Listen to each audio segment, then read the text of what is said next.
Hello, everybody, and welcome to the 66th episode of Beyond Talking Points with Matt and Matt. I was going to open up by saying this is Breaking Points with Crystal and Soccer, but this is not. We're not that influential, so I can't say that. We're continuing our Michael Malice, our deep dive into Michael Malice's The Anarchist Handbook, but we're actually skipping a chapter. So last week we did chapter 5. We're skipping to chapter 7 to talk about Mikhail Bakunin. He's just a very interesting figure in the anarchist movement. So we expect this will be a really good discussion, and we'll loop back around to chapter 6 at some point, in case anyone's wondering. But to get down to business, I have some notes here. And I was just saying to Matt before we went live that this is actually one of the first excerpts I enjoyed reading. I was feeling like this book was getting very old and it didn't have anything new to say. And I was very disinterested in a lot of the arguments made in these various excerpts. But then we got to Bakunin. And Bakunin is interesting to me because he is a left-wing anarchist. I think he's also called a collectivist anarchist. That's a buzzword on this show if anyone doesn't know. And actually, if I may rewind the clock to the very first episode, I think I remember when I was describing my political allegiances or political views, I had mentioned how I think I said something like I flirted with Marxism, I flirted with anarchism. So that's probably partly why this excerpt was so interesting to me, because I'm very fascinated by the anarchist-Marxist divide. The anarchists and Marxists, they basically agree on, the left-wing anarchists and the Marxists basically agree that on the end goal. They agree that they want to get rid of the state. They agree they want equality. They want worker ownership of the economy. But as Bakunin makes clear, his major difference with people like Marx and Engels is the methods that he wants to use. Marx and Engels have believe that to have a successful revolution, a workers' revolution, you have to use the state power and authority in order to get there. And of course, as people who are familiar with Marxism know, the argument goes that eventually the after the state has basically taken control of everything and equalized the playing field, then the state will start to wither away, and more voluntary relations will take over. Bakunin basically rejects this altogether. Bakunin is saying that Marx is basically the successor of Bismarck. Bismarck was a very influential German leader. He was responsible really for in large part the unification of Germany. Before then, Germany was just kind of a collection of like city-states and principalities and whatnot. But Bismarck kind of centralized state authority and created a broader, greater Germany. And so Bakunin is saying, well, Marx wants to do the same thing. He just doesn't want to do it from the perspective of the aristocrat and the monarchist. He doesn't want to perpetuate old-fashioned hierarchies. He's basically advocating for a new hierarchy because he thinks it will lead to the end of hierarchies. He doesn't trust that people can that a revolution can kind of just naturally come about without an authority kind of guiding that revolution and directing people's action. And I guess, ensuring certain freedoms. I think that's probably a good place to start. I mean, there's a whole lot of other things we're going to get to. I mean, well, actually, no. Before I pass it on to Matt, sorry. I'm very sympathetic to Bakunin's arguments, but at the same time, I think this excerpt illustrates both my sympathy with a lot of anarchists and my frustration with a lot of anarchists. Anarchists, like, I could easily be convinced of anarchism. I think I'm very sympathetic with the idea that voluntary relations, as well as more freedom for workers, could replace a bureaucratic and hierarchical state authority. I would really like to believe that's true. I do think that would be a good thing if it could be accomplished. But that's sort of the hurdle for me, is how do we get there? And of course, the left-wing anarchists like Bakunin disagree with ANCAPs like yourself, because even though both of you might be anarchists, I know you're a little less sure whether that term even fits you at this point. But we'll call them broadly anarchists for a second. Of course, you guys don't agree on, say, your conceptualization of voluntary relations, your conceptualization of private property. So even though you're anarchists, you are in conflict at this level, kind of similar to how Marx and Bakunin are in conflict. You guys want to get rid of the state, but you want different post-state societies. And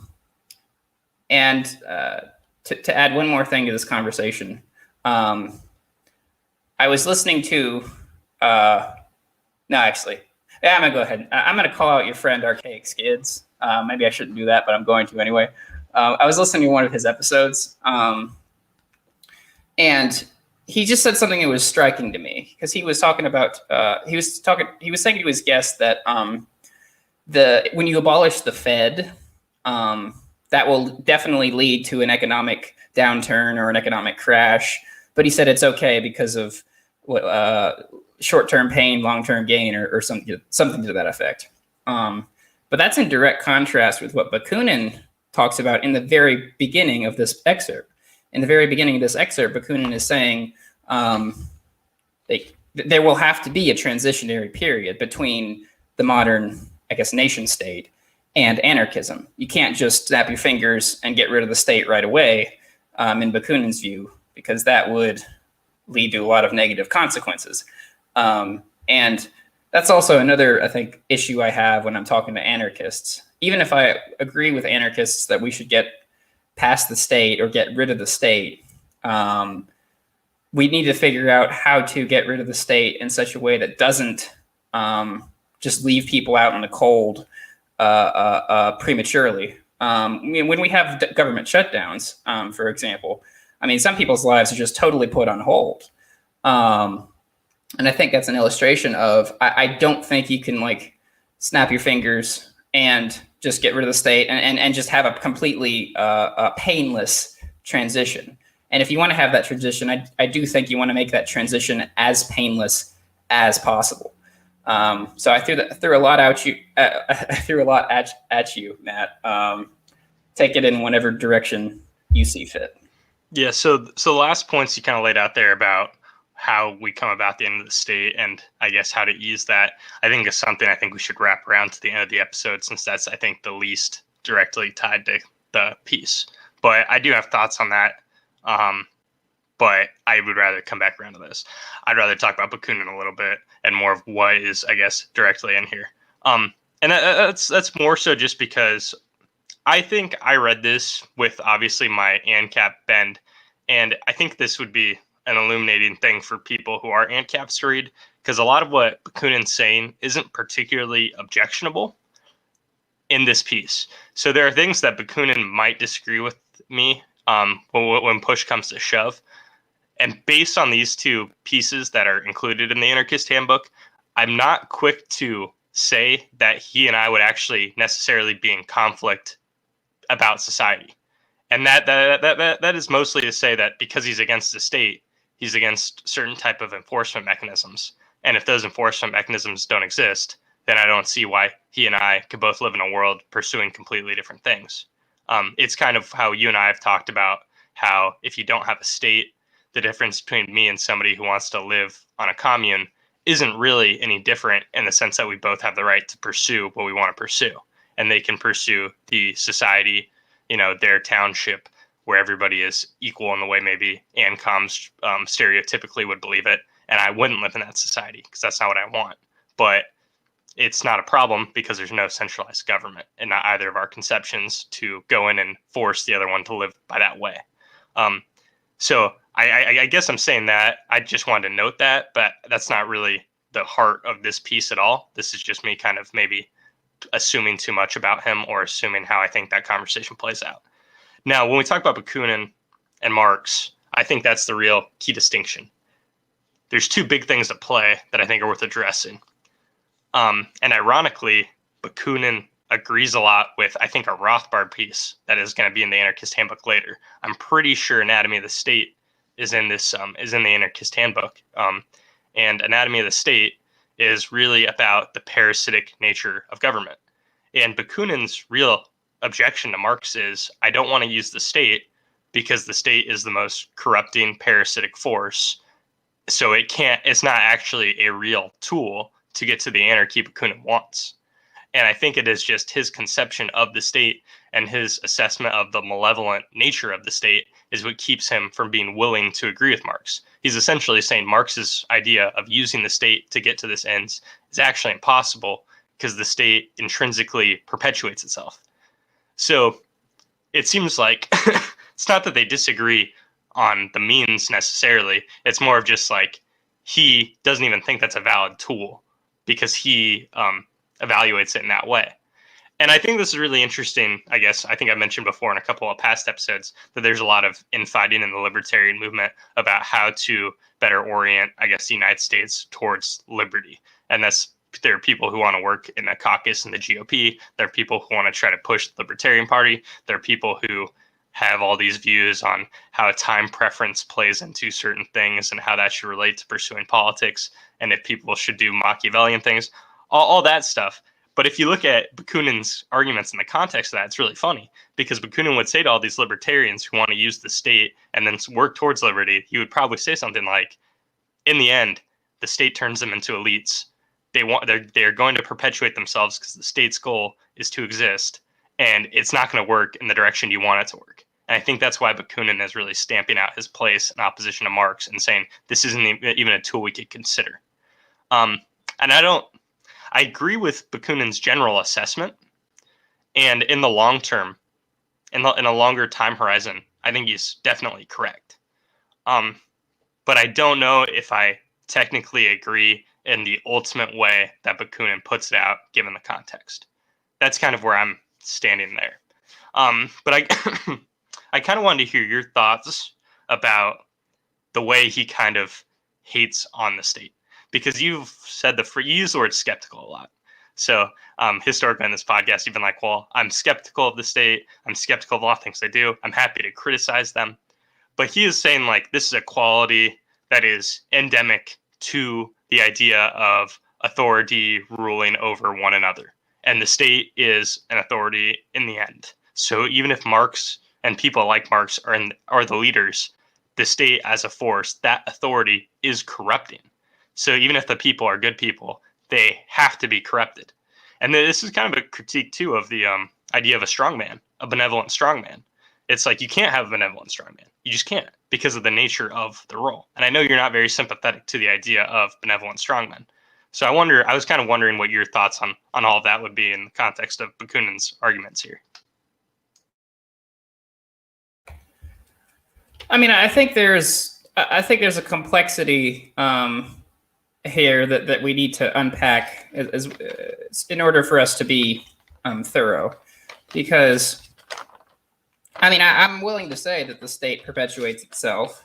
I'm willing to say that the state can behave in very parasitic ways. I'm willing to say that the state is that you don't necessarily defend the state from the social contract perspective because the state is above the community. But on the other hand, an example, I guess, I would throw out there would be the abolishing, how Abraham Lincoln abolished slavery in the States. You could also throw in FDR. You could even throw in the founding fathers. But let's stick with the example of Lincoln ending slavery. Whatever you think about secession, whatever you think about Lincoln as a person, you can make a very strong argument that whatever you think about the state perpetuating slavery, you can make the argument that the state played a revolutionary role in that moment, and Abraham Lincoln played a revolutionary role in that moment because he abolished the institution.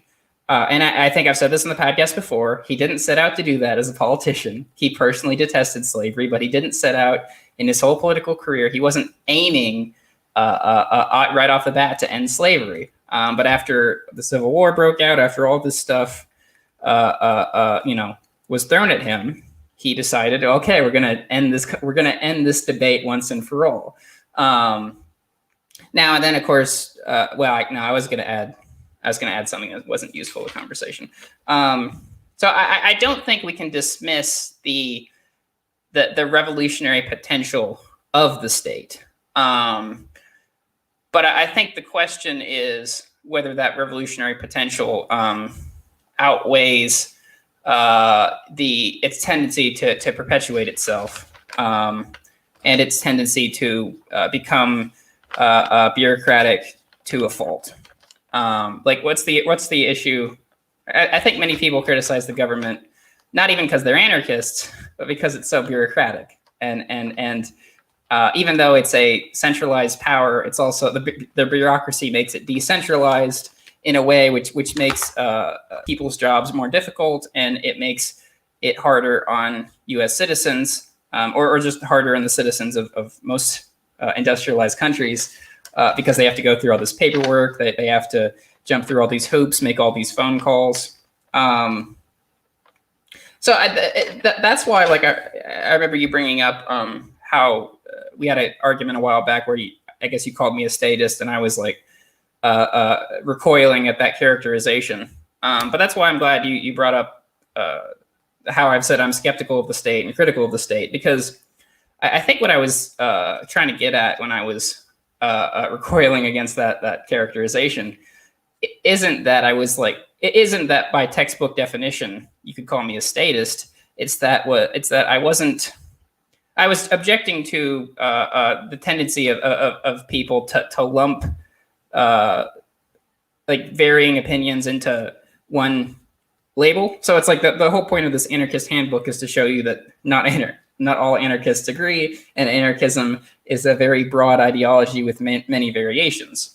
And maybe one issue I would bring up with Bakunin if I were having a conversation with him is that I do think we need to distinguish between various kinds of states. We can argue whether or not one needs a state, but I think if you want to honestly engage with the state, I don't think you can say that all states are equal or all states are the same. And therefore it doesn't matter what state you're under because, they're all oppressive and evil and wrong.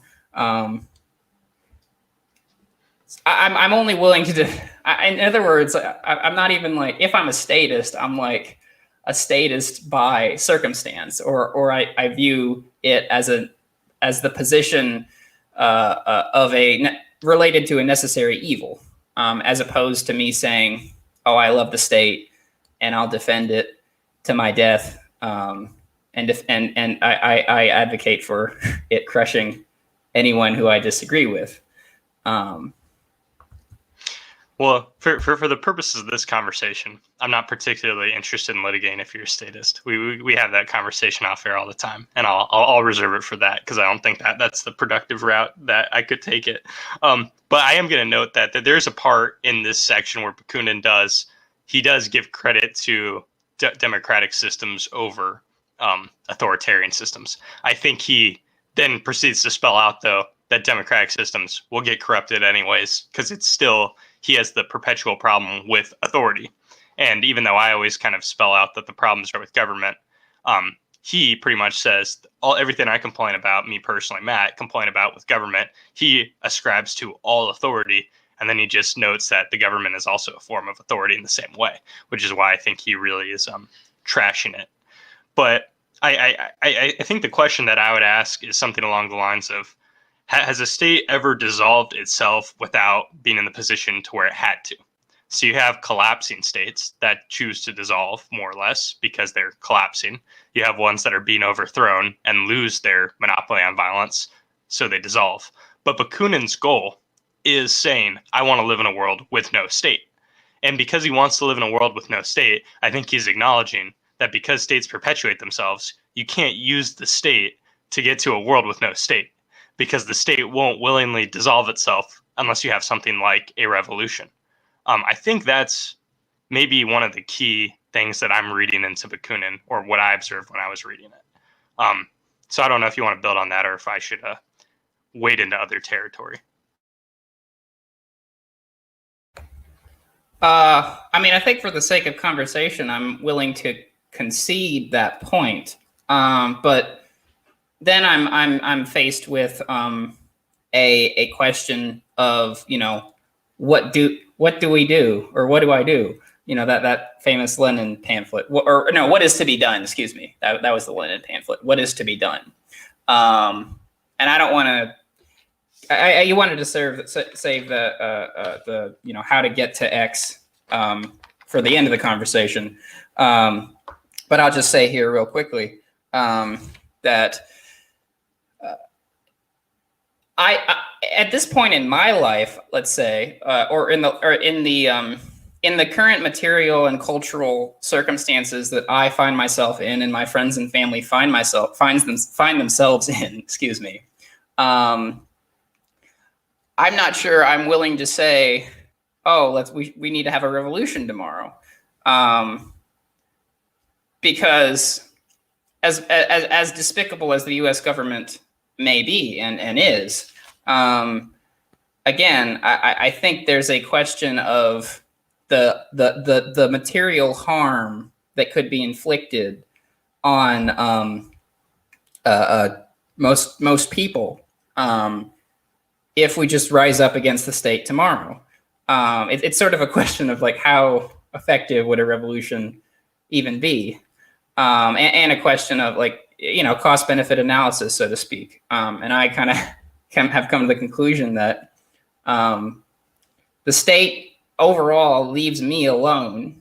Yes, it has. I have to pay taxes. I have to do X, Y, or Z. But the U.S. government still kind of leaves me alone in a weird way, even though many would argue it's incredibly authoritarian. It's not as authoritarian as some other governments, which is why I was talking about the distinctions between states. So the government leaves me alone to a large extent. And, it's like Noam Chomsky, a name we talk about, a person we talk about in this podcast a lot. If I were to have a conversation with him, I would really want to kind of ask him the same question, because he's not a bomb-throwing revolutionary, but he calls himself an anarchist. And he does defend, I think he considers himself a reformist. And as much as like I'm not always comfortable with that kind of language, because I think that kind of often means centrist, and centrists are pretty politically ineffectual overall. If I were a socialist or a left-wing anarchist, I think I would be a reformist. I might be repeating myself, so I apologize if I am. But there you go. So I think that a couple topics might be getting conflated or meshed together in a way that I think is maybe not helpful.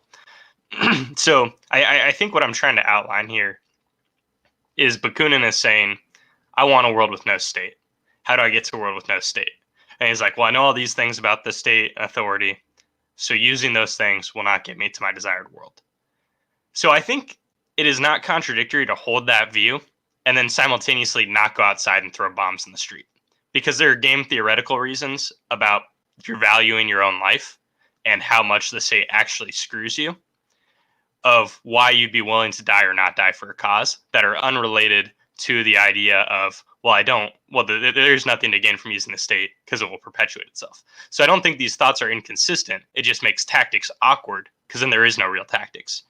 So I think what you're saying is you're acknowledging that you sympathize with Bakunin's position and maybe his view of the state, but since you're not a bomb-throwing anarchist because you value your life, because you think the world would be better with you think it could be better without the state as we have it, but it's not like you get murdered over this. It's not worth it that much. They aren't screwing you that hard. I don't think that makes the ideology inconsistent. It just means now, based on your ideology, how should you act? Well, now it's just a different course of thought completely. So I think it's you can call yourself an anarchist and then not be willing to die for the cause, because even though you'd prefer having that world, the costs of attempting to get there it's not even on the table, because the only thing that would happen is you die or get locked in a cage. So it's one of those things where like the trade-offs you'd have to make don't make sense in practical effects, but doesn't invalidate the facts on the ground when you evaluate it analytically. So I don't think there's a contradiction there. That's why I think Chomsky can call himself an anarchist and then say like, well, but it's obviously not worth dying for in his situation. So of course, the best he can hope for is doing a consequentialist evaluation of whatever partaking in the state he thinks is valid. And I just think that's a waste of time, because I don't think voting really does anything, and just a statistical level. And then this is why when we talked last week, we kind of talked about what are the things that ANCAPs could do. And I say things like, if you're a gun person and then you have a 3D printer, it's pretty cool to know how to 3D print a gun, because then 2A laws can just maybe not apply to you if you know what you're doing. And I'm not a gun person. I don't have a 3D printer. So that's not something I should be doing, but it's something that a lot of people should be doing if they want to act them out. But I'm not saying those people should rise up against the government. I don't think it invalidates any ideological precepts. I think those are like two distinct categories. I think that's how I square that circle.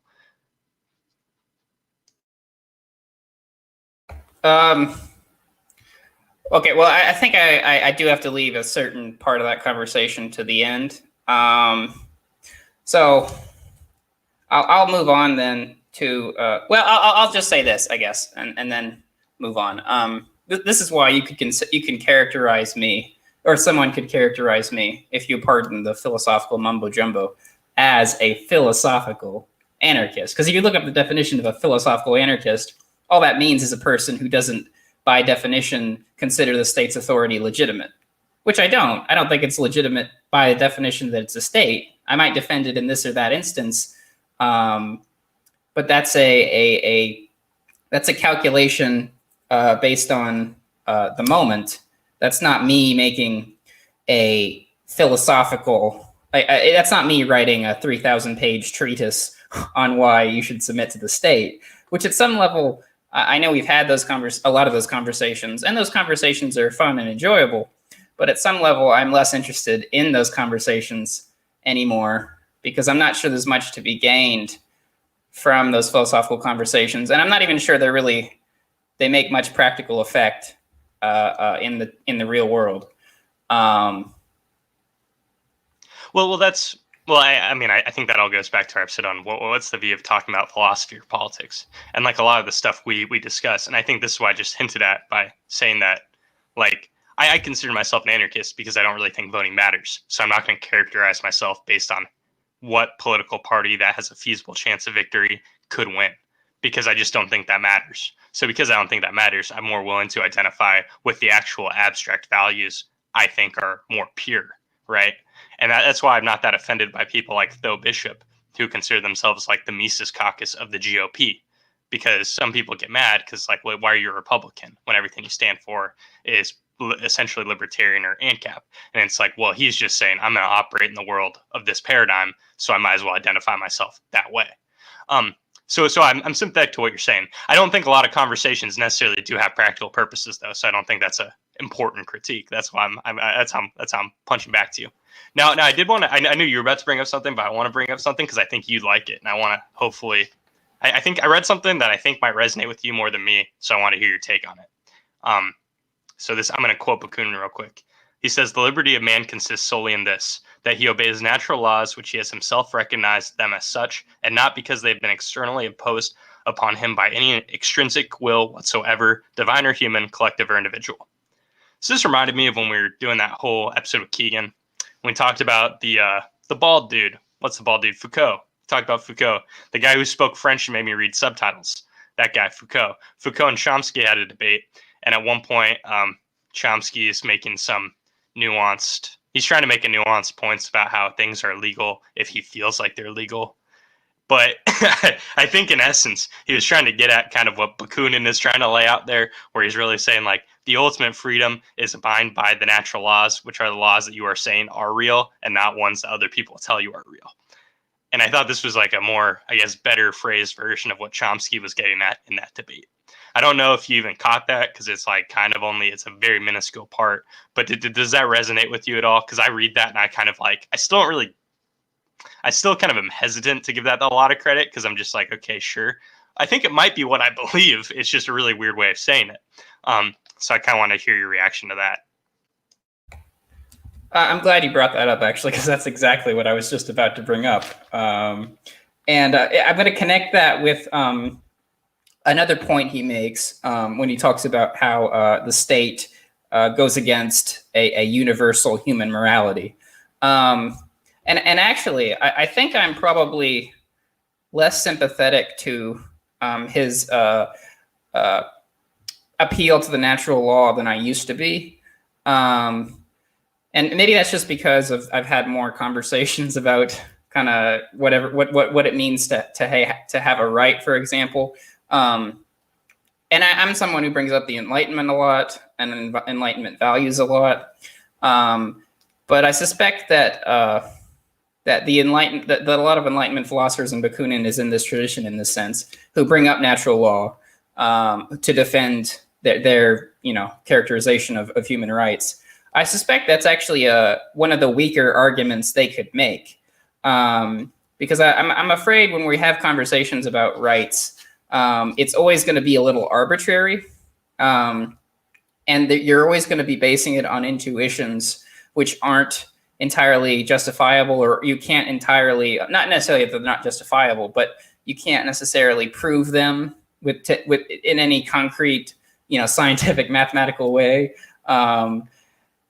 So, and that also relates to, this universal human morality concept. I mean, if Bakunin is trying to say something a little different, maybe, which is there's kind of like a code of conduct that people generally follow. So people don't murder, they don't steal, they don't rape, et cetera, et cetera. Most people, I think, don't do that necessarily, and not necessarily because they're going to get caught by the police, but because they don't feel like they need or want to do that. That might be what he's trying to get at, and I think that's true. I think that's just kind of a anthropological point based on what I've talked about before. Humans are social beings, and therefore we kind of need a code of conduct in order to have a functioning a collective or functioning community. But that's not necessarily the same thing as saying what some philosophers have said, which is men are born innately with these rights. Like in the Declaration of Independence, we hold these truths to be self-evident. It's like they're literally saying absolutely nothing. They're just saying we like these statements, and so they're saying, because they're saying we like these statements, but they can't just say, oh, we like these statements or we like these ideas. They have to say these are self-evident, because that sounds more sophisticated. It sounds more justifiable than, oh, we just like these statements, therefore they're right. But That's why, like, I another like ideology or another thought process I like am both sympathetic and critical of is postmodernism. It's that kind of fundamental postmodern idea that you can't fully get away from. I just think many people take postmodernism in unhelpful or incorrect directions. So the point you made in the middle there, where you mentioned that a lot of those things it's almost an anthropological point, and the fact that they dressed up as like inalienable rights or like human, like you're born with it's to some degree wrong, because it could be a learned thing, right?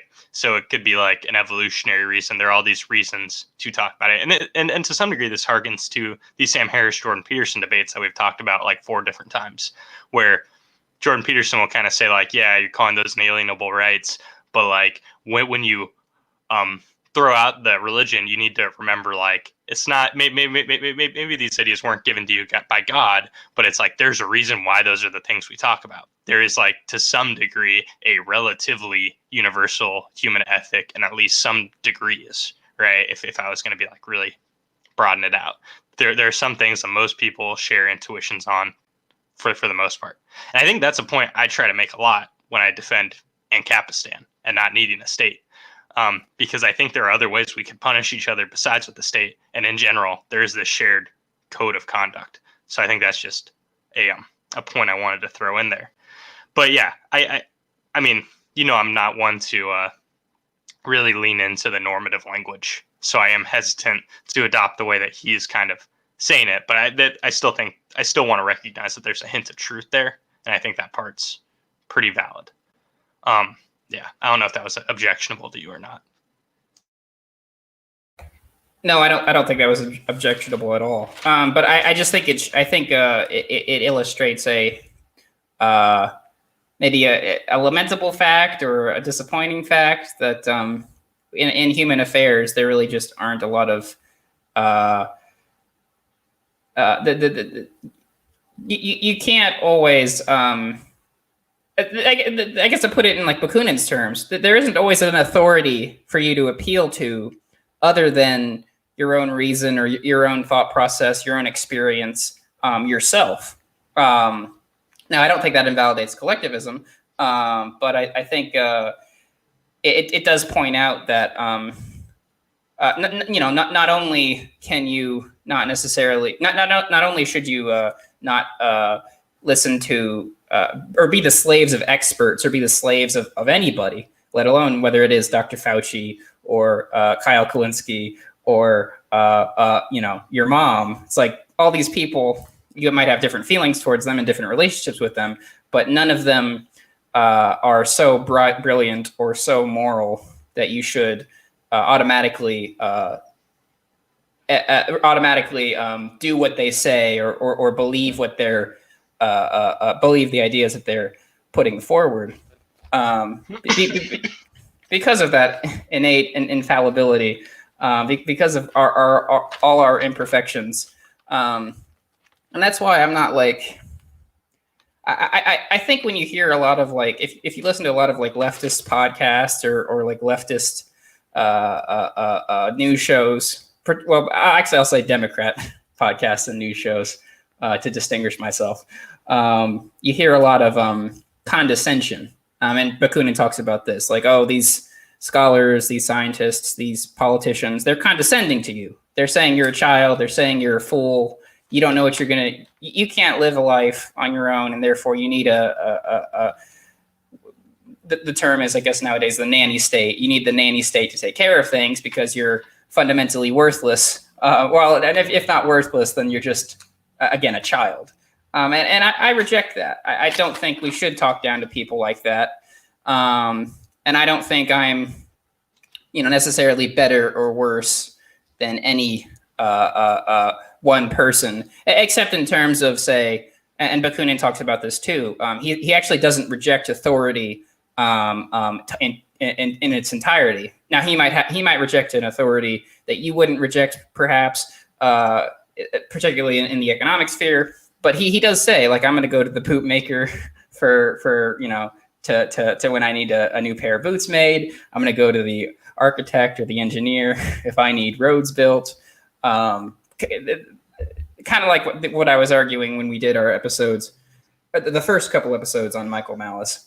There are times when authority is legitimate, or there are times when you should follow authority, but that's not the same as following authority blindly. And so once again, it's like if someone's gonna characterize me as a statist, which they're free to do, I just want it to be clear that I'm not asking people to blindly follow the state. Well, I do think Bakunin, I mean, you might be getting at this point, and maybe you're just not using the same words, so I might just need clarification, I guess. But it's not only that Bakunin's saying, I'll trust some experts and you can trust the experts you want, but he's kind of suggesting that the real problem with authority is when you have to trust the experts and they make you trust those experts, or they make you act upon expert advice, whether you want to or not. And I really liked this one section because it references a thing I'm kind of fond of. But it says here, so that were we to try to force the practical life of men, collective as well as individual, into strict and exclusive conformity within the latest data of science, we should condemn society as well as individuals to suffer martyrdom on a bed of Procrustes, which would soon end by dislocating and stifling them, life ever remaining an infinitely greater thing than science. And I'm not sure if you're familiar with the myth of Procrustes, but it's like this, I don't know if it's Greek or it's some sort of mythology, but it was a god or, somebody. He had his guest room, he had a bed, and whenever he had a guest over to stay, he would either stretch them out to fit the bed, or he'd like cut off their legs so they'd fit into it. So it's the idea, it's kind of like the more, it's a mythologized version of like square peg round hole. But he's pretty much just saying, you're taking these experts, you might be taking this data, and you're fitting individuals or collectives into the bed of Procrustes. And that's not a good idea, because these are people with human lives that you're condemning a lot of the time. So he is spelling out the difference that even if he is willing to trust certain people, that he doesn't want society condemned to expert opinion. And I think that's much different than saying you should be informed and then follow the experts. Because a lot of times in the real world, you don't have a say of if you follow the experts or if the expert opinion affects you. Because those people who are doing things are way above you and they're making the decisions no matter what. So you kind of are condemned to them whether you know about them or not. And that's what I would say about economists and all sorts of people like the Federal Reserve. You're condemned to their expert opinion and all the tinkering they do, whether you agree with them or not. And there are a lot of people who follow those circles and agree with the Fed. It just really doesn't matter, because in the end, it's going to kind of screw you. And that's the real tragedy. And I think Bakunin's kind of trying to at least allude to something like that, right? Well, again, I think in theory, or if we're just talking purely in abstractions now, I follow him. I see what he's saying. And of course, many people, particularly if they're very critical of the government's COVID response, as you were, or as you are, they look at that and they say, look, Dr. Fauci, he is this scientist scholar that Bakunin's talking about. He's this person who's trying to enforce these things on me that I don't want to be enforced. If I don't want to get a vaccine, then I shouldn't have to get a vaccine. Now, so I think it goes back to my point about certain things are kind of just arbitrary, and there's not really, and all you can do, I guess, is try to advocate for your own side as to the greatest of your abilities. I mean, again, I think someone could say, and this is an argument by analogy, but someone could make the argument that before Abraham Lincoln, say, when he freed the slaves, like people could have cited the very unscientific ideas in the past back then that like, oh, these are actually the inferior races, and they could have suggested that that Abraham Lincoln is sort of proclaiming himself to be this expert and this authority that about slavery, and that why should we trust him when I should be able to make my own decisions whether I think this is not immoral, or I should or should not do this. Now, obviously, that's a different context, but I think it's something. It's a similar way of thinking. It's a similar mindset. when do you? This goes back again to our very first Michael Malice conversations. When do you trust the experts, and when do you follow the experts? And is it ever permissible for say top-down rule to enforce expertise on you, or to force the opinions or outlooks of experts on you? I think it probably is, but you just have to decide. You have to come to the conclusion based on your own understanding of the situation. I mean, I give you just another example off the top of my head. I think the first COVID response was justified. I think the people who are suggesting that we have another similar response due to the Delta variant, I don't think that's justified. So that's me saying, in that one context, I think it is okay for the government to be cracking down, or the government to be shutting things down. In the second context, I don't think I would go along with that. So it's not an either or scenario as far as I can tell. I don't know if I'm not articulating what I think Bakunin's trying to say or not. So I think I don't like the slavery example more because it's hard to analogize because you're talking about really three parties involved instead of just an easier two-party example. So that brings up like 100,000 qualifications that muddy it. And the COVID response scenario, I think, kind of illustrates the types of points on why I think Bakunin would have a problem with both the COVID responses. Because I think Bakunin's criticizing the authority that you have to abide by. So the way that you're describing it is you're describing opinion. And I don't think that's what Bakunin's talking about. I don't think he's talking about the right to disagree with it. I don't authority think is based on opinion, though. No. That's what I'm trying to. That's the distinction I'm trying to draw. Authority is always based on some opinion or doctrine or idea. Okay, well, I think Bakunin would think any that is enforced down on you against your will is the type that he would be against. And it's because of that characteristic you're talking about, whether he thought it was justified or not. So he could agree with you that he doesn't want to leave his house or he thinks his business shouldn't be open. But I think what Bakunin's saying with his whole bed of Procrustes analogy, and I could be wrong, but it sounds like he's saying to me that he wants you to choose the experts you listen to, but not just listen to and then are allowed to then act upon based on listening to them. So I think he's more getting at like, hey, if you have these experts making decisions for everybody, it's bad, hands down. So it's like you can agree with the experts and then do what they want. But if the experts are allowed to be the enforcers, you have a problem. You're kind of saying, well, you can disagree with them. And sometimes I do disagree with them. And sometimes you disagree with them. You know, I think he's taking it a step further than what you're comfortable with, which is okay. I just want to make sure it's clear that like, I don't think he's on your side on this one. I don't think that's what he's arguing. Right. I think this is why I read it. And I was like thinking that he is against the state for the reasons why he identifies with Marx, because he doesn't like authority in the same way Marx doesn't like authority. He's expanding that to the state. So he ends up having a lot in common with me because of the reasons he hates the state and hates authority, even though he gets there because of things that are more similar to Marx, which is, I think, why he's like the funny hybrid. But in the end, like on questions like that, I think he's actually much more in line with me. And I think he is much more in line with saying you can't use authority and force. It's not acceptable. And any attempt to do so is a fool's errand or it hurts people.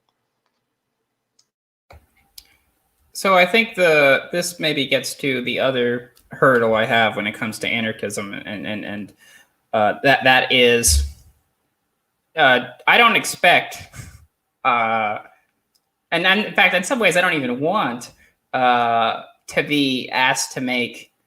Well, I'm going to put it in very simplistic language. Just know I'm not meaning this as the argument's not as silly as it might sound. I don't expect to be asked to make every decision about everything.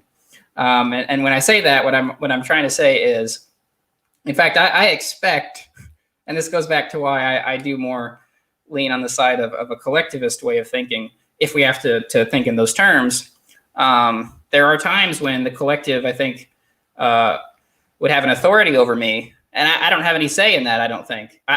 In fact, I expect that. I accept that. I accept that there are situations where, yeah, my authority, where I must submit or I must accept somebody else's authority I think the example actually. So Carl Nord, he mentioned in I think one of the last couple episodes he commented on where he asked me to defend the universal education or the education of the government-run education. But I mean, when you're in a classroom, like when your child's in a classroom, forget about the fact that it's state mandated for a second. I'm just talking about the classroom here. The child, I think, for the most part, should submit to the teacher because the teacher is the authority in that situation. Obviously, if the teacher tries to hurt the child or the teacher starts doing something like there are reasons why, like, obviously a child wouldn't have to submit or shouldn't. But in that scenario, if the teacher's doing her job or if the teacher's doing his job, then like if I'm a parent and my child goes to school and the child again the teacher is like she's not asking for anything crazy.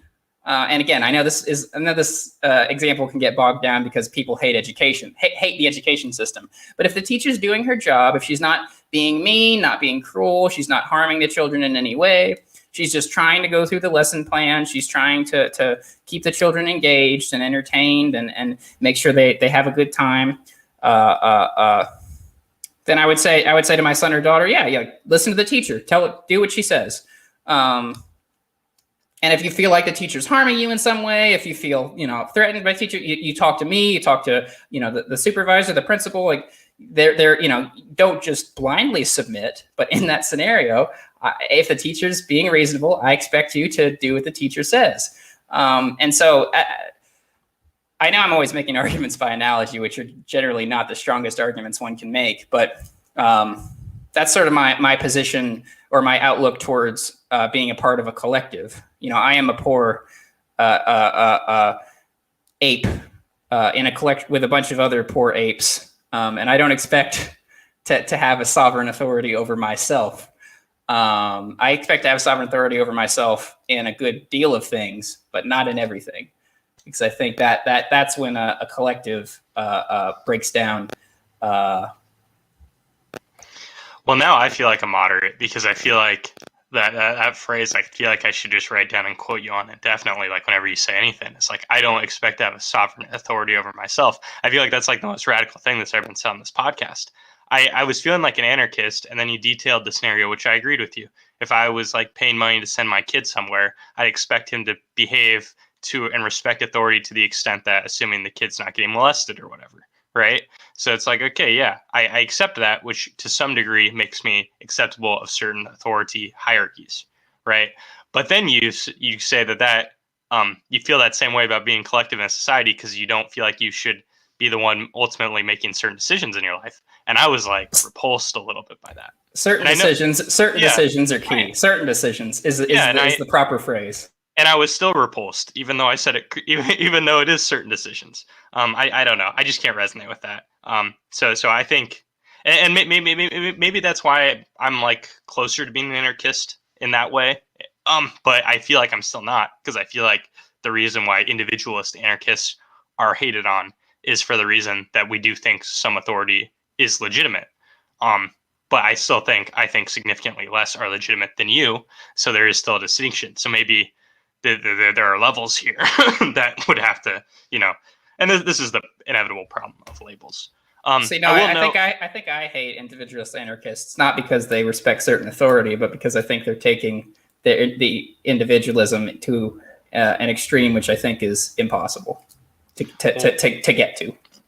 An impossible scenario, which actually might be a good springboard for the final part of the conversation. But I interrupted you, so.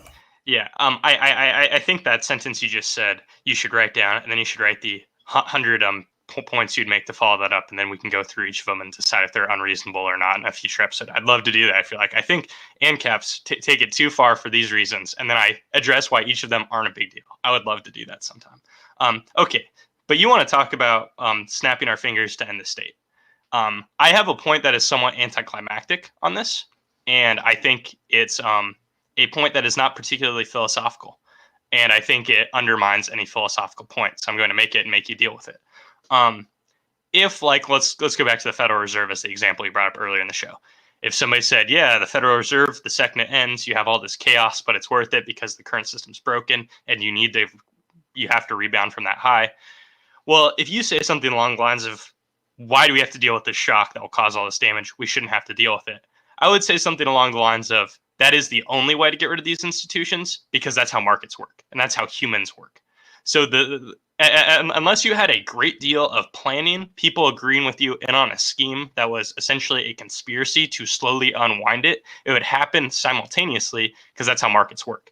So what happens right now, I don't think you pay that much attention to markets in the way that I do because I keep up with that news. But pretty much what happens is if they think the Federal Reserve is going to raise interest rates in 3 years, if they think there's going to be 4 rate hikes in 3 years and they only expected 3, the second that opinion changes, the next day, the markets change because people bake in how many rate hikes will happen 3 years or 4 years from now for the long-term profitability of their stock portfolio, especially when you're talking about things that are debt heavy, like tech stocks or growth heavy engines. So I guess what I'm saying is the very second that there is this idea going around that you're going to get rid of the Fed, somebody in power who can pull the trigger now has a position of power to unwind it, and people are very certain that he will do it, the market will bake it in, and the shocks that we were talking about that will happen when you end the Fed will happen then, even though the Fed still exists. Because people will then recalibrate everything to what they expect, given that there will be no Fed in a few years. So I guess it would be less extreme because the Fed will still be there, and because not everybody will believe it that that's going to happen. So it'll be like a minor version of what will happen when the Fed actually goes away. But the second that there is a very viable opportunity for it to happen, and it is on everybody's radar, and it is conventionally accepted that that's the route things will take over the next couple of years, it doesn't matter if you unwind it slowly because they bake it into the cake. So the shock is inevitable because that's how people operate under information, especially when they're financially baked into things. That's what will happen with businesses. That's what will happen with everything involving loans in terms of home and education. All those ripple effects will, and all the industries affected, will immediately freak out when there is word of it happening that is believable. So it doesn't matter what your plan is because that's going to be the shock. So I think there isn't a way to unwind it slowly because I think that's how people will react anyways. So philosophically saying, should we unwind it slow or not because we don't want big shock, ignores how everything has acted in financial history in America. That's my take on it. And I know that's not what we want because that's not philosophical or abstract, but like I think that's the empirical way that would happen.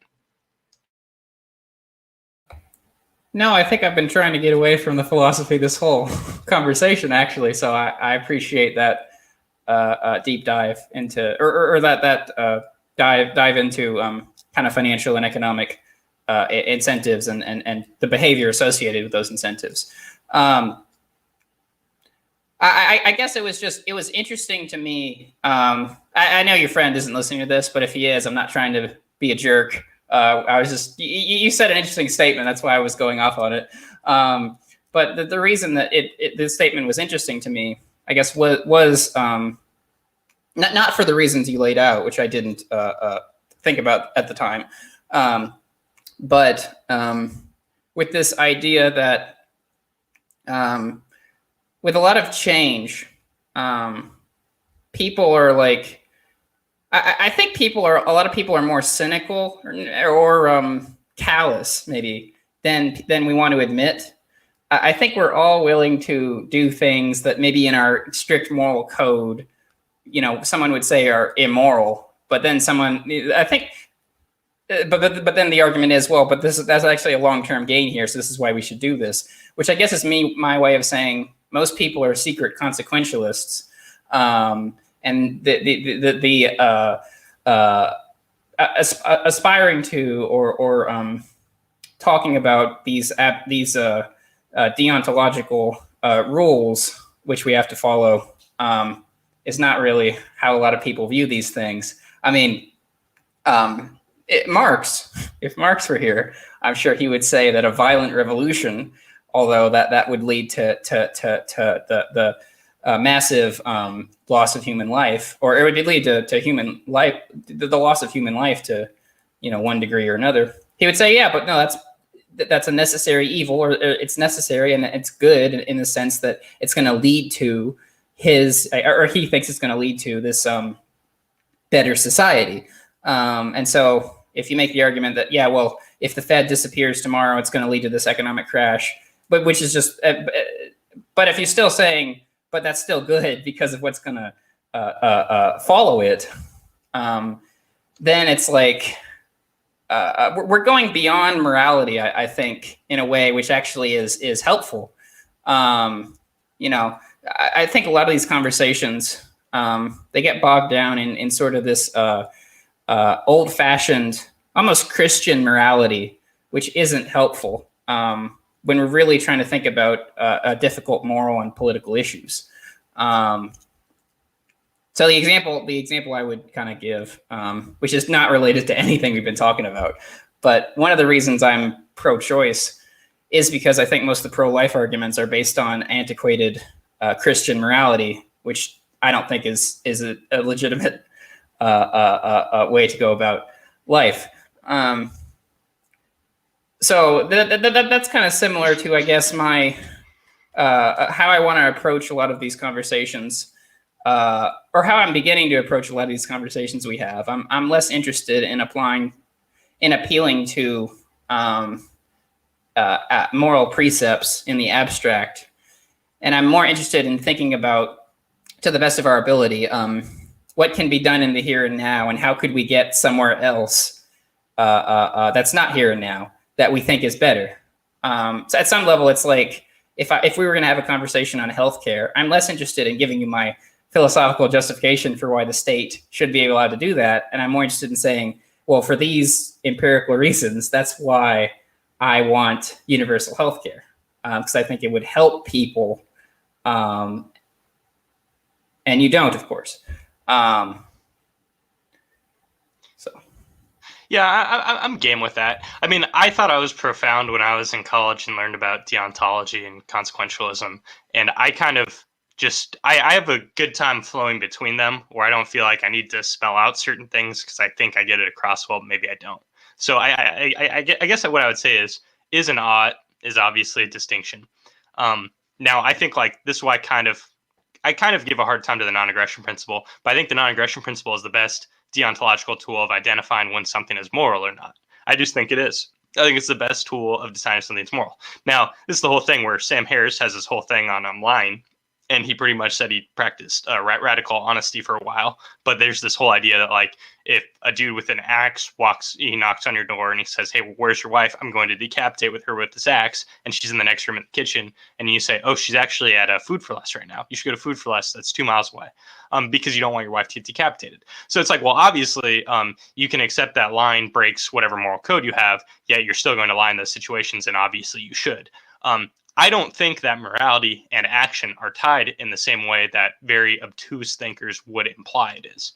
Now, I think in the consequentialist calculus, you should add morals. So, like, if all else equal, like universal healthcare and free market healthcare, if they actually had on average these same consequences, then I would say, well, then do the free market one, because then you don't have to use force and you get similar consequences. I fortunately am correct on every issue, unlike my co-host here, Matt. So if you do the consequentialist calculus and take out my morals, I still have the better views. And if we want to start digging into issues and looking at numbers, I'm happy to do it. But that's why we've done the episode on Austrian economics recently, and this is why it's like the whole thing is if you got rid of the Fed tomorrow and the economy crashed, there's all these bad things that happen when the economy crashes. A bunch of people lose their livelihoods. People kill themselves. This is awful. Same thing happens every time the economy crashes every 8 years. And I think the reason why the economy crashes every 8 years is the misallocation of resources the Federal Reserve causes. And then there's other bubbles that the government creates generally. I think if there were crashes, they'd be much smaller and they would be less systemic as they are now. So I guess what I'm saying is you should take the bullet for the Fed crashing everything this one time and you get rid of it. But yeah, I do think consequentialistly, even if I don't even bake in freedom and coercion, I think getting rid of the Federal Reserve is a better consequentialist deal for everybody, because I know that's how other people would make their decisions. And I got to add one more anecdote real quick. I've been researching a lot about China and U.S. relations, and I felt like I'm a member of the Tom Woods elite, whatever, people who have their own private group. And I just chimed in. I was like, hey, does anybody know if there's like a libertarian book on China US? And somebody commented, and I know they're not going to watch this, so I'll be a little derogatory, but they gave like this very stupid response of like, well, shouldn't libertarians just think the non-aggression principle, so why care about China? And I'm kind of just thinking like the libertarian take should be explaining why here's all the things we're saying about China and how much is true when we actually use our proper analysis of all sorts of things. So, and I guess what I was thinking is he's essentially giving me the deontological answer, which is one sentence. And I'm pretty much trying to ask because I want to know what the actual consequentialist question is when you apply my principles. And that's not what he didn't satisfy that. So I do agree that I appreciate that you brought that up because this is something we run into a lot, and it is worth acknowledging. So it's definitely something that we just kind of like allude to, but we never confront. So I don't want to prolong this conversation more than we have to, but if we could still go over a little bit here at the end, minus the question about the Fed, how we would transition to, you sort of touched on this a little bit, but I still want more like I want it fleshed out more, how we transition from the world we're in now to anarchism, Ancapistan, whatever kind of anarchy you're referring to. And because if I just may add something quickly, so your suggestion that my earlier point that I'm not a sovereign over myself, at least entirely, is radical.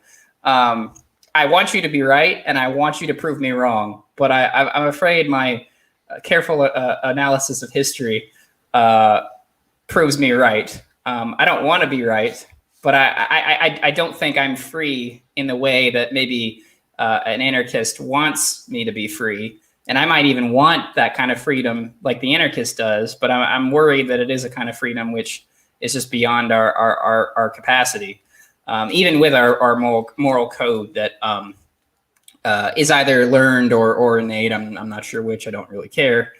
So I'll let you respond to that. There are two questions you could be asking. I'm not sure which one you're asking. So one of the questions is something along the lines of, how do we get there? Okay, well, see, that's the question, which is why I'm relatively, I don't want to say cynical, but it's the reason why I don't think that I'm going to be the one that changes the world. Like, I don't, this is why we always bring this up. You and I both don't really think we're going to get anarchy in the United States in really our lifetimes. I more paint all these reasons to object to the common intuitions people have about why we need government. And one of the beauties of being an ANCAP is you can point to these things and then just be like, well, if it did disappear overnight, why would we assume that nobody would fill these gaps? These things would affect people. There are all sorts of qualified people who would be unemployed if you got rid of the state tomorrow. Why wouldn't they step in and do something similarly in a private way? And once you can dispel the myths about why the government is actually necessary, you can get more people on board with the idea of, why do I let these people steal my money if we don't actually need them? Now, getting there is a matter of a couple things, and that's what we talked about earlier. It's like, well, you're not going to have a revolution if people's lives are valuable, right? So even if I think the state like really screws me, it doesn't make it so I wish I was dead. And since I don't wish I was dead, I'm not going to get in a confrontation where I'm outmanned and outgunned, because that's what I'd be asking for with the revolution. Do I think you can do this by political means? Not really, because Bakunin. I think I agree with Bakunin. I think that once we get our guys in power, it's not that I think they're going to screw us over, but a lot of people who will half agree with us on stuff, like Ron DeSantis is kind of a big person in the liberty movement right now. Not because a lot of libertarians have the instinct to hate him because they hate all Republicans, but he didn't do lockdowns in Florida, and I appreciate that. But the thing is, he's going to, if he was president tomorrow, he'd be a big fan of intervening on behalf of Israel, right? So like, you're not going to find somebody who's pure anytime soon, because the ideas of liberation of the United States people from the United States government isn't a popular agenda right now. So you have to either work within the rules or you have to overthrow it with pure human population. Those things just aren't viable today. And if I told you anything else, I'd be lying, and that'd be stupid. Now the question of if it could work, if we could get the velocity, is a different question, which I think Rothbard answers in For a New Liberty. Could I stop you right there for a second? I need to. I guess I want you to clarify even further. So before we go on to whether it's even viable in practice, I guess I'm more interested in. So you've said to me off air that if you were someone who were interested in electoral politics, which, as you said, you're not, but if you were, you've advocated, you've said you would probably advocate for co-opting the Republican Party, and slowly rolling back this regulation or that regulation, or slowly, or I guess, okay, you can't roll back slowly, roll back the Fed, but roll just things maybe you're able to roll back slowly, you would do that. So I do want you to put on. I know you're saying it's probably not going to happen, and you're sort of taking my position. You're sort of taking my position on religion about the state. Because what did I say in that little essay I sent you? I said in that essay, religion's never going to go away. Sorry, I'm getting static. Religion's never going to go away. It's a necessary part of the human condition. But I want to argue against it because I think there's another side of humanity that's not explored in this way.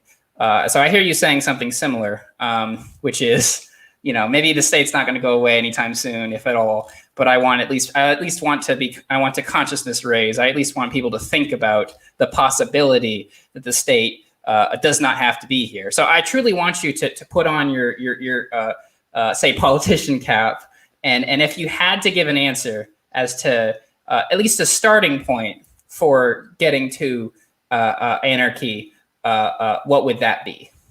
Oh, well, I think the starting point is a combo of things. So I think you'd combine everything Tho Bishop has done in the GOP, which is, it's pretty much just saying a lot of libertarians agree with Republicans on culture war things if they're not related to government. So a lot of them just have certain right-wing tendencies. If you can win a primary and you can still get elected like any other Republican, because a lot of Republicans care about these culture war issues that kind of don't matter. And then you can run and incrementally work towards freedom and liberation of people while you simultaneously rhetorically advocate the things that are mainstream. And then in practice, you can advocate for things that are slightly less mainstream. Now, I think Dave Smith is a person who wants to run as the LP candidate, probably. I think he's kind of thrown that idea out there. And I think that this is the other thing. It's just kind of like waking people up to the atrocities of the United States government. I think when you tell people stuff about Waco and how they killed dozens of kids, I think that stuff kind of blows people's minds. If you tell people how many dogs are killed every year by cops and how cops have the legal right to shoot a dog if it moves or barks once they knock down your door, it's kind of ridiculous. And then there are all these policies that happen the reason I'm really interested in the China-US relationship is because I don't think China is as scary as the mainstream media tells us. So if we raise awareness about why China isn't scary, and then we watch politicians and media figures lie to us and then use it to push cronyist agendas, then we could go, whoa, these people, even the ones who say half their rhetoric is good for us, in practice are giving money to businesses that don't need it under false pretenses. So it's unplugging people, right? It's telling them hey, this is all BS. And once you can wake them up to how evil and malicious our government is, left and right, well, then why would we need them? Or why would not having them be any worse for us? And then you can start taking those examples one by one like Rothbard does. You don't start with Rothbard. You wake them up to how overtly the government screws us over every day. And you don't have to rely on intuitions like taxation's theft. If they have that, that's great. They're already on our team probably, or on my team probably. But you can shake people there just by talking about the horrific atrocities our government does, every week that they don't publicize. So before I give my response, I got to ask you one more question, and I'm going to do that annoying thing I mentioned that journalists do, and I'm going to poke you a little bit in a slightly provocative way, just so I fully understand the argument you're making. Basically, I need you to clarify then, because what I heard you say was you were agreeing with Bakunin in that the state perpetuates itself, and therefore that's why Marx is wrong to advocate for a stateless communism using the state. So is it ever okay then to use the state if you're fighting the state? Well, it's not a particularly good tool. I think that's what Bakunin's really laying out. He's saying if you want to get to the game where the state doesn't exist, when has the state ever intentionally dissolved itself unless they were put on pressure by a revolution? And the answer is never. Usually, a lot of changes in the state is just a change of ownership. It's not really a change of tactics. So I would say are we just talking about two different things here, but versus saying the state's not a useful tool and saying if we were politicians, if you were a politician, you would co-opt the Republican Party? Are these just two different conversations and they're not related? Or if they are related, how are they related? I think you're either being too literal or too narrow with your understanding of the points. So I think it's like, I think Bakunin's essentially saying the state authority is illegitimate and there's no reason on a macro picture to ever think the state would work in this direction. And then you're asking me what I would do. And I'm pretty much telling you the only real options are revolution and hoping Bakunin's wrong. And since I'm telling you the options are revolution or hoping Bakunin's wrong, then when I explain the two choices we have, which aren't very good choices, one of them is playing the game that Bakunin says not to play, because if you have unlimited resources, you might as well try. It doesn't mean Bakunin's wrong. It means like you might as well try to do the Though Bishop thing. I mean, there's a reason I'm not dedicating my life to what Though Bishop's dedicating his life to.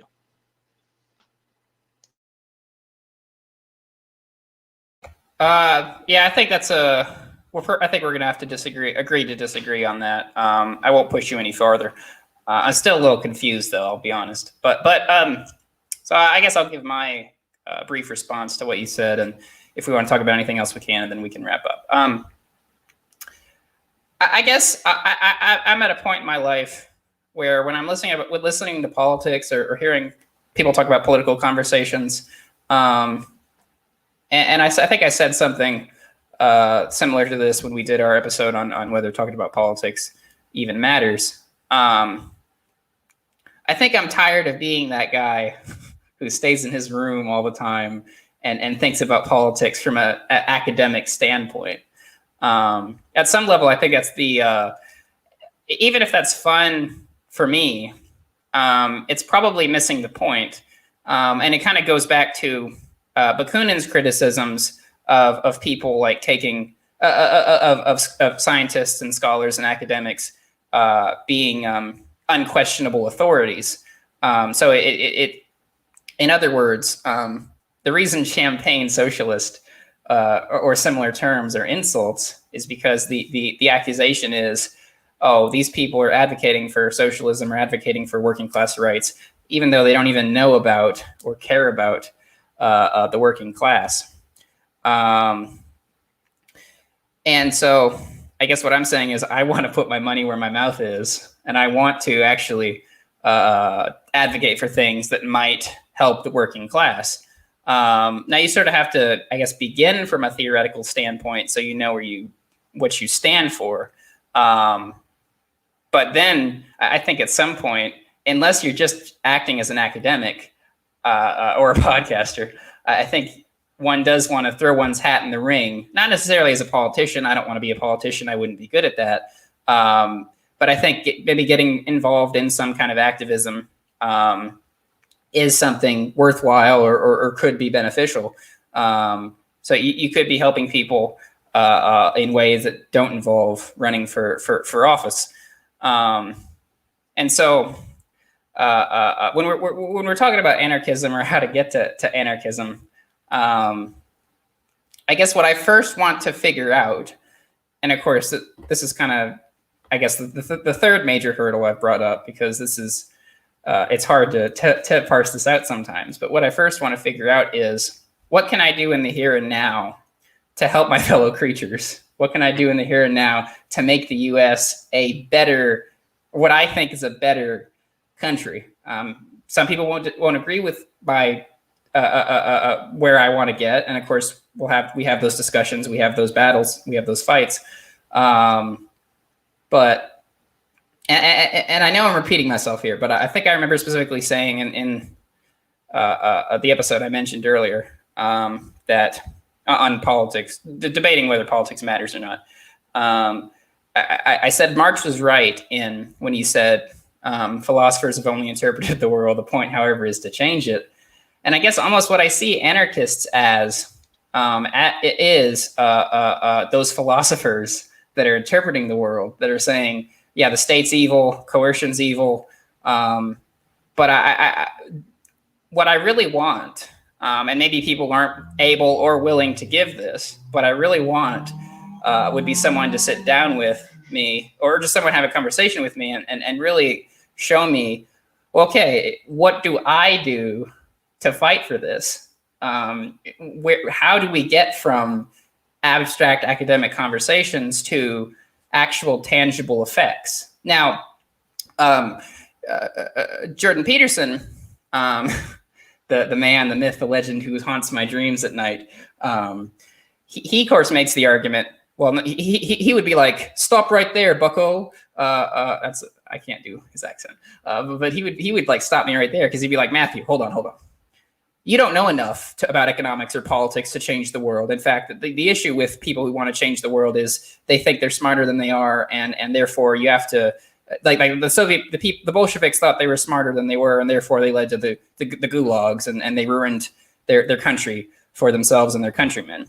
And that's, of course, the conservative position, right? You can't change the world because things are just so fundamentally too complex to deal with. But I reject that. And I reject that, I guess, because in that instance, I do think I have an authority to appeal to in my use of reason. Well, I do feel like you hinted on the answer of a question that wasn't the questions you asked me, which kind of swerves me a little bit. So I just want to throw in this quick thing. But Harry Brown, who ran as the LP presidential candidate at some point, wrote "How to Be Free in an Unfree World," and I think like everything we did last episode, talking about, given that the state is bad or whatever, blah blah. It's not what do you do about it to get rid of the state, but it's also just what do you as you do about it. And I didn't go into that this episode, but like if that's kind of what if you're trying to suss out, instead of just being an armchair academic, what can I actually do? Well, it goes beyond like unplugging people and being Tho Bishop and just trying and failing, potentially. It also goes to agorism, 3D printing guns, and breaking the laws you think you can get away with breaking when it's convenient to you. It goes to ignoring laws that you think are stupid. It goes to things like that. And for you, who's like more, I guess I don't want to put words in your mouth, but it's like it could be participating in certain voluntary things. Like in Philly, that there's an anarchist bookstore. And there aren't employees. Everybody just volunteers to do shifts. So it's like there are ways to, in practice the ideology you're pushing beyond just how can I manifest it to be the entire world. And that's why there's mutual aid societies and stuff like that. There's not many, but there are them. And those are things that I guess maybe we could talk about more, because I know we talked a little bit about agorism and I mentioned Sam Konkin. But we do need to wrap up for various reasons. So I'm glad we went through Bakunin. I'm glad we skipped. I can't remember who we skipped. We'll get around to them eventually. But I'm glad we talked about this because it did illuminate an area that I wanted to explore. And I wasn't sure. I told Matt before we got on air this, but I wasn't sure if we were going to have a lot there because sometimes I can't tell what he really draws opinions from. I feel like I know where he's going to stand, but I don't usually know why or to what extent he feels that way. So I do like where this one went and the directions we hit and the things we covered. I'm pretty satisfied by it. And I think we got the gist of the Bakunin piece. I hope we did him justice. I hope I didn't read into too much ANCAP views into what he was saying, but I feel like I did it justice, at least the two pieces that were presented. And I would, for those reasons, recommend it to ANCAPs because it can show why there's a lot of overlap with anarchists in terms of tone, even if they are different in terms of a few things on the ground. So for that reason, once again, the Anarchist Handbook, Michael Malice, this is chapter 7. That could be wrong, but I'm guessing it's chapter 7. It's Bakunin. You know, you'll know it based on the title. Okay, you can find more of our podcasts on any podcatcher or on YouTube at Beyond Talking Points, or just searching on like Overcast or Apple, Beyond Talking Points, easy to find, Spotify, what have you. You can find more Matt as the Anti-Philosopher on YouTube. He also has a podcast, which is The Philosopher's Guide to the Apocalypse. I think I got that right. Yeah, he's nodding. Okay, I got that right. That was good. Hadn't thought about that in a few days. You can find more of me on Twitter at Matthew T. Keck. I sometimes give people hard times for no reason and argue with random people. I interacted with Nicholas Sarwalk, the former head of the LP, the other day to argue about COVID survival rates being skewed based on age distributions. You can see stuff like that if you follow me on Twitter.